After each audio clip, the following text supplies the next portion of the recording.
और तुम्हें नहीं पता है कि जो परीक्षित है बहुत ही बलधारी है और दूसरे विद्याधारी है। उसके गुरु का नाम वैद्य धन्वंतर है, हर एक विद्या का ज्ञान है उसे। तो कहा अगर उसे हर एक विद्या का ज्ञान है तो मुझे भी ज्ञान है। मैं अगर वो मुझे पकड़ना चाहेगा तो मैं चिड़िया बन करके उड़ जाऊंगी। कहा बेटिया अगर तुम चिड़िया बन करके उड़ोगी वो बाज बन करके पकड़ लेगा। कहा तो मैं नागिन बन करके पत्थर के नीचे घुस जाऊंगी। अरे बिटिया वो सपेरा बन जाएगा। मैं मछली बन करके जल में कूद जाऊंगी, बिटिया मछुआरा बन करके पकड़ लेगा। कहा लेकिन फिर भी आपके शरीर से रक्त बह रहा है, ऐसी दशा खराब है, हमसे देखा नहीं जा रहा, हम जरूर जाएंगे।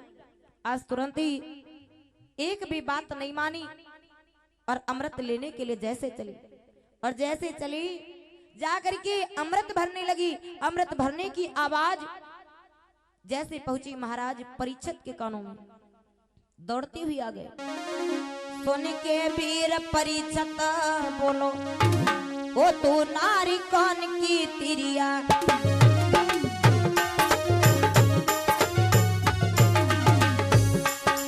ओ तू नारी कौन की तिरिया, कहाँ गंज आई है कोई के निडर भरी लया अमृत,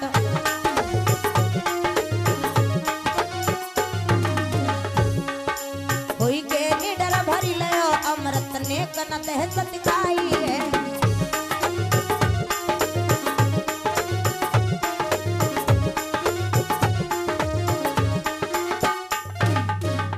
तू किन की है प्राणन प्यारी,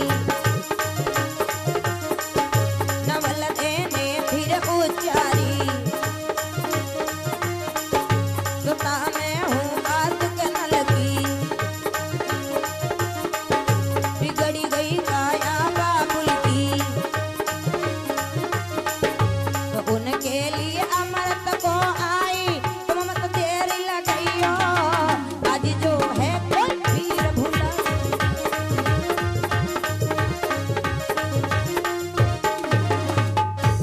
जैसे कहा तुम्हारा क्या नाम है, तुम्हारे पिताजी का क्या नाम है, किसके लिए अमृत लेने के लिए आई हो।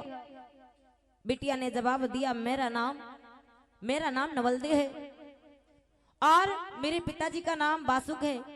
पिताजी की काया बिगड़ चुकी है इसलिए मैं अमृत लेने के लिए आई हूँ। और जैसे सुना परीक्षित कहने लगा तब तो तुम मेरी पत्नी हो और हम तुम्हें जाने नहीं देंगे। और जैसे सुना जाने नहीं देंगे तो चिड़िया बन करके उड़ने लगी। और जैसे चिड़िया बन करके उड़ी बाज बन करके महाराज परीक्षित ने पकड़ लिया। और जैसे बाज बन करके पकड़ लिया, नागिन बन करके पत्थर के नीचे घुसी, बीन बजा करके पकड़ लिया। मछली बन करके जैसे जल में गिरी, तालाब में गिरी, मछुआरा बन करके पकड़ लिया। अरे भैया क्रोध करके बोलने लगी क्या रे तुम आखिर क्यों नहीं जाने दे रहे हो, बात क्या है। ऐसे कोई किसी को क्या बोल सकता कि तुम मेरी पत्नी हो। कहा सुनो तुम्हारे पिताजी ने गर्भ की बाजी रखी थी सो हार चुके थे। बासुक महाराज ने प्रण किया कि मैं भोजन उसी दिन करूंगा जिस दिन मेरी बिटिया विधवा हो जाएगी। अरे भैया वीरा को डाल दिया और कहा जो भी ये पान चबाएगा वो परीक्षित को डसने के लिए जाएगा। कोई तो नहीं तैयार हुआ लेकिन उसी समय एक काला जहरीला नाग तैयार हो गया। कहने लगा मैं जाऊंगा महाराज डसने के लिए। और तुरंत उसने पान को चबा लिया और तुरंत आगे बढ़ा। भैया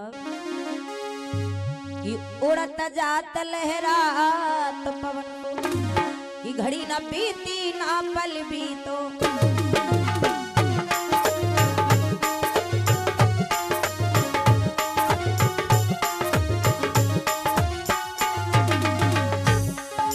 घड़ी न बीती ना पल बीतो, पहुंच गयो एक मामा, साढ़ो सोच करे बाहर जाए,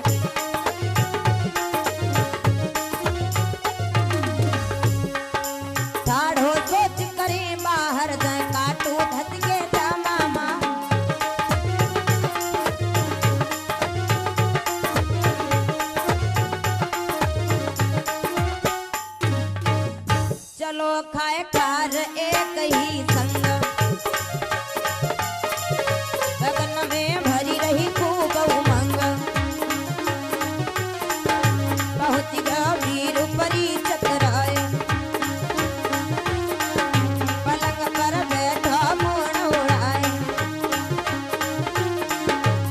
उड़ के अन्न गिरो मुख भीतर ही में हिम्मत हारो आज काय खार चलो भुजकारो।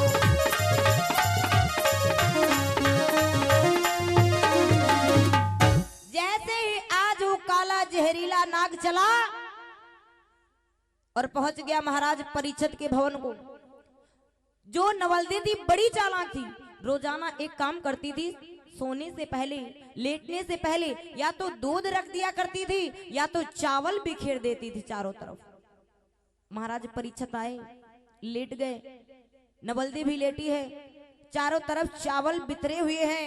वो काला जहरीला नाग जैसे ही महाराज परीक्षित को डसने के लिए अपने मुख को फैलाता है और जैसे मुख को फैलाया अकस्मात हवा का झोंका आया और भैया एक चावल का दाना उड़ करके उस नाग के मुंह को चला गया।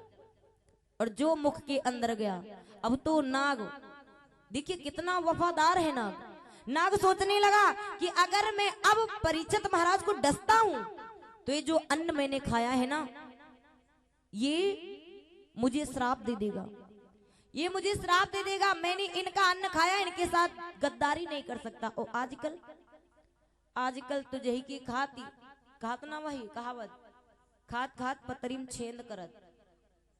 भैया जिसके घर में रहते हैं उसी के साथ धोखा करते। और तो सर सत्य करियो कितना पही है। वारे परम पिता परमेश्वर तुम्हारे इस दुनिया में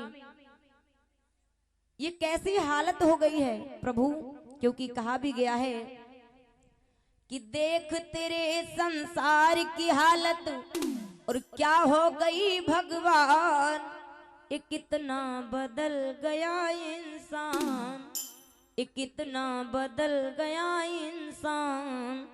सूर्य न बदला, चांद न बदला और ना बदला आसमान, ये कितना बदल गया इंसान, ये कितना बदल गया इंसान।